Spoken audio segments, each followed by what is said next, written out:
Hey everybody, it's Lon.TV, and this is part 6 of our cord-cutting DVR series where we look at ways you can bring in live TV as well as have a network DVR throughout your home. And in part 5, we were looking at ways of reducing the cost of entry, especially if you have a lot of televisions, because it may not be all that economical to buy expensive NVIDIA Shield TVs for every set in the house, and maybe you just need something really simple and cheap for a few of the little TVs that are hanging out throughout the various nooks and crannies of your home. And in the prior video, we looked at the Raspberry Pi, which is a very inexpensive solution that works quite well at about $35, but you did have to buy a few extra things to make it work, so you're looking at a cost of entry on the Raspberry Pi about $45 or $50. And I wanted to see if I could find an Android solution that was really cheap but actually works. And I reached out to GearBest, and they sent me this little box to check out. This is the Tanix TX3.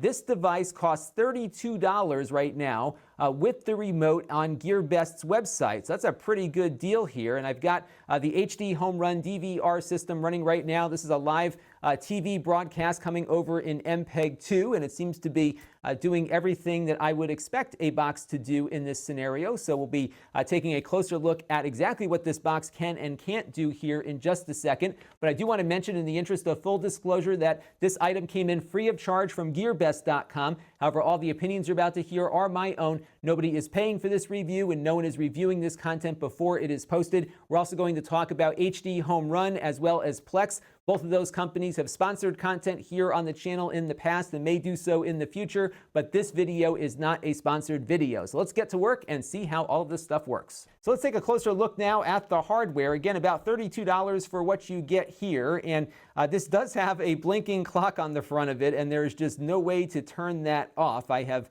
looked and tried, but it looks like you'll be having this thing staring at you all the time. It's not that bright, but I would imagine in a darker room it might set off a bit of a glow. The good news is, at least if you had a VCR in the 80s, it's not blinking 0 the whole time. Inside, it's got an Amlogic S905W at 1.5 gigahertz. I do believe that's a quad-core chip. Has a Mali 450 GPU, 2 gigs of RAM, and 16 gigs of storage. There is a 1 gig version that costs a little less than this one, but to be honest with you, you're better off with the 2 gigs. It's not all that much more money, and you'll have probably a longer lifespan with this device, especially if you plan to use other Android apps on it. So I would suggest just going with the model that I've got here. I've got it hooked up to my network here where I'm streaming all of my media from, of course, and there's also some additional storage capacity that you can add to it. It does support 4K displays at 30 hertz, so you can go up to 4K if you want, but I think the sweet spot for this one is at 1080p, and it does support 60 frames per second there. Let's take a look at some of the ports on this thing. We've got a micro SD card slot here. It'll take a card up to 32 gigabytes. You have 2 USB ports here. I've got those occupied with a USB stick and a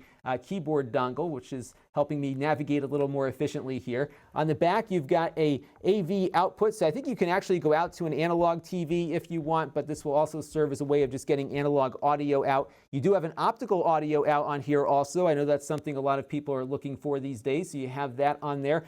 Ethernet, this is not gigabit, I almost said gigabit, but I believe this is 100 megabit Ethernet, but good enough for doing media streaming and the kinds of things you will do in our DVR project. HDMI out here, as well as, of course, as the power adapter. Mine came with a European power adapter. I had to get another adapter to make it work, but it is just 5 volts at 1 amp. So if you find another one of these round connectors that outputs 5 volts at 1 amp, they're very easy to find. You shouldn't have a problem there. But if you are given the choice, make sure you pick the proper power adapter for your particular region. It is a switching power supply, so if you do have an adapter with a European plug, it will work here in the US. Now, the remote is very basic transportation. It is IR based, so it has to get pointed directly here at the box for it to pick up. One thing that's relatively interesting about the remote is that it has a mouse function here. So if you push this button down, you don't get a fancy air mouse, but you can move a mouse pointer around on screen with the remote here. It's quite tedious, but you can get some basic mouse functionality if you need to. That's why I always go with something like this, where you get a keyboard and trackpad integrated. And the reason why it does this, and let me go over to Netflix real quick and I'll show you why, is because these cheap Android boxes typically run with a tablet version of Android, not the Android TV version that we see on the NVIDIA Shield and the Mi Box and some of the other major brand devices. So when I go into something like Netflix here, you can see that we are running essentially in the tablet interface. And generally, this is okay to get around with. We can find the things we want to watch. But if I wanted to get up to that hamburger menu here, for example, it's hard to get there without a mouse or some kind of pointer to help us get up in that direction. So that's why they integrated some very basic mouse functionality on this box. And that's my biggest gripe with these cheap Android boxes, is that you do not get a version of Android suited for a television. You're going to have trouble with a lot of the TV-based apps. So for example, I don't believe Netflix will play in 4K on this box because I think that's only supported on the Android TV version. Netflix itself actually is not downloadable from the Google Play Store directly. You have to go to Netflix's website to download it direct from them. It's because this box doesn't meet Netflix's standards for apps that should appear in the Google Play Store. So there are some gotchas here when you buy these cheap boxes. I don't think it's really well suited for general multimedia as a result, but it does very well with the things that I was hoping it would do well on, namely TV watching through our DVR project. So let's take a look and see how it does with that. All right, so let's start off with the HDHomerun software, because this is my primary viewing device here, and I've got it running in the background here, so it should come up pretty quickly now. And here we go. We've got my local PBS affiliate running right now, and this is an MPEG-2 broadcast. So this will be exactly the kind of stuff you might be getting from your over-the-air antenna if you're using an HDHomerun. And one of the challenges that we've discovered with some of this over-the-air content, especially with low-cost devices, is that not all of them de-interlace content very well. We found that that was an issue with the Amazon Fire TV stick. We were seeing a lot of lines on fast motion scenes from these interlaced broadcasts. This is an interlaced broadcast, but the box is de-interlacing things properly. The video quality isn't fantastic. I think my Shield does have a better decoder built in, but it is doing fine with these MPEG-2 broadcasts, and I think, at least from what I can see here, it's as good as what I experienced on the Raspberry Pi. So again, to accomplish the goal of a very cheap way to watch TV with our setup here, this should accomplish that without any additional accessories needing to be purchased here. Some of my cable system broadcasts here are H.264 and 720p, and these actually look really decent on here. So by and large, from the HDHomerun perspective, it's working great. However, I do recommend that you watch everything over Ethernet and not over Wi-Fi, especially if you are pulling in those over-the-air broadcasts. This does not support wireless AC, so you're not going to have super fast Wi-Fi at your disposal. So if you can, hook up Ethernet, and I would recommend using MOCA if you don't have an Ethernet jack nearby. That's a system that allows you to use your cable television wiring in place of Ethernet, and it works just as good as Ethernet does in my testing. And I'll put a link to a video that I did on MOCA so you can learn more about it. And because we have the HDHomerun app, we also have access, of course, to the DVR features that we covered in the prior videos here. So I can go and find a show that I want to watch here and just click on the button to pull it up and watch it like anything else on the network. It is very fast and responsive like it is in all my other devices.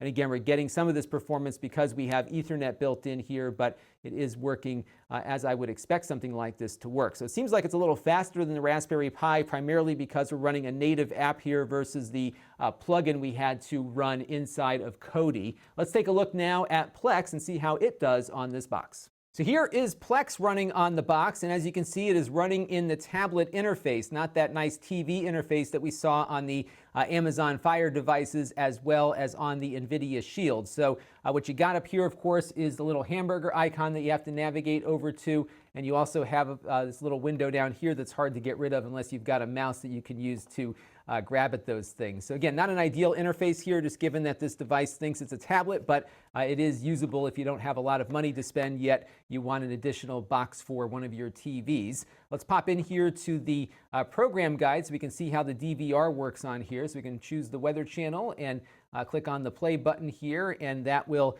tune in through the Plex DVR now to watch the weather channel in real time here off of my cable system. So it does seem to work like it does on other devices, but the interface is just a little bit clunky because we are kind of locked into that tablet interface. And I was also curious to see how well the box would do just as a general media playback device. So I have Kodi running on the box here at the moment, and we have those jellyfish test files that we like to look at here on the channel. I'm going to start with the big one here, the 140 megabits per second HEVC file. So let's load that up and see how it does here. It's definitely skipping a bunch of frames, as you can see here. I did try it over the network initially, and it was really choking on that, but that's because the Ethernet is only 100 megabits per second. So not ideal for some of the 4K Blu-ray files that you might encounter out there, but it does do okay at 60 megabits per second. This is a 1080p file, HEVC encoded at 10-bit. And as you can see here, it is able to decode that file quite efficiently here. So I think 60 megabits per second or thereabouts with HEVC, it should do okay. Now, if you've been following me for a while, you know that I like to watch my Blu-ray movies in MKV format. Basically, the raw data from those discs I have stored on a network-attached storage device so I can watch it in any room of the house. And one of the good things about this box is that it supports lossless audio from those files. So I get Dolby True HD and DTS HD, which is not something you often see on a cheap box like this. But the unfortunate side to this is that it doesn't support 24p through Kodi. Now, I did try to switch the box manually to 24p. It does support that, but I was not getting smooth motion that way, which is what I would expect out of a 24p movie with a properly tuned box. That's my experience on the NVIDIA Shield. It's perfect for that kind of stuff. Just doesn't get it done. It doesn't automatically switch to 24p, and even when I force it into that mode, still isn't working quite right. However, if you are looking to watch those movies every once in a while, it does seem to play back relatively smoothly through Plex by making use of its transcoder that's on your server. So there are some ways to enjoy your movies on this thing fairly well, but it won't be as good as a more expensive NVIDIA Shield TV. Now, as an Android box itself, it does seem to be pretty up to date. It's running version 7.1.2. Surprisingly, the security patch level is relatively recent, May 5th, 2017. I did check for updates over the air. There doesn't seem to be any. The manual did hint that there are downloadable updates that might be available, but I couldn't find any. So I don't know if this box will ever get updated. And usually these cheap boxes do not beyond the initial version, but it was good to see that we're at least somewhat up to date. So all of the known Android security issues on earlier versions may not be on this one, but of course you won't be shielded from any future ones there. I'll pop back out to the main menu here. We'll just take a look at a couple of games. I did try earlier running some Nintendo 64 emulation on here to see if you might be able to do some good emulating on this device in addition to all of your media watching. Didn't quite do so well with the Nintendo 64, so I think I'm going to recommend this one for mostly the 8-bit and 16-bit era of video games, but nothing beyond that. And casual games here like Crossy Road seem to run quite nicely on this hardware, so I don't think you'll have any problems with some of these popular Android games running on this box. So if you are looking to slip in a few Android games in between media watching, I think you'll have a fairly good experience here.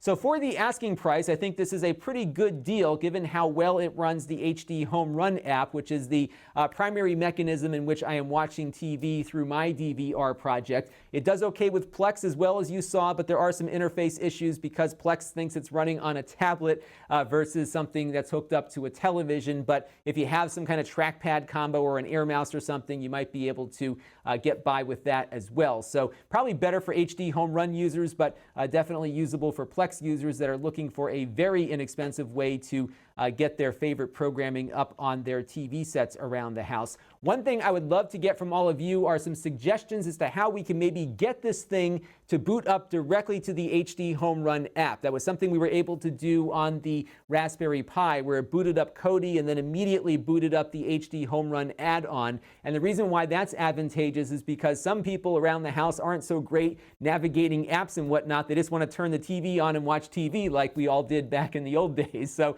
I'd love to hear some suggestions as to how maybe we can get this thing to boot up that HDHomerun app automatically so nobody has to touch anything to get their TV working. So leave those suggestions down in the comment box below. But until then, I think $32 here is a great deal. And if you're looking for a way to cut the price of cutting the cord, this might be a great way for some of your secondary TVs to get the love of a homebrew network DVR solution. This is Lon.TV, thanks for watching. This channel is brought to you by my Patreon supporters, including gold level supporters, the Black Eyed and Blues Music Hour podcast, Chris Allegretta, John Prawl, William Miller, and Charlie Walden. If you want to help the channel, you can by contributing as little as $1 a month.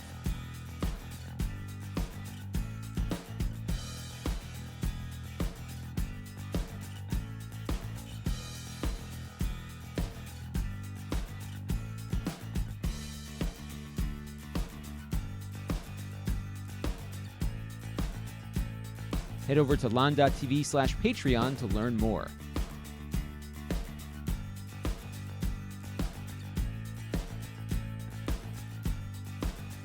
And don't forget to subscribe. Visit Lon.TV/S.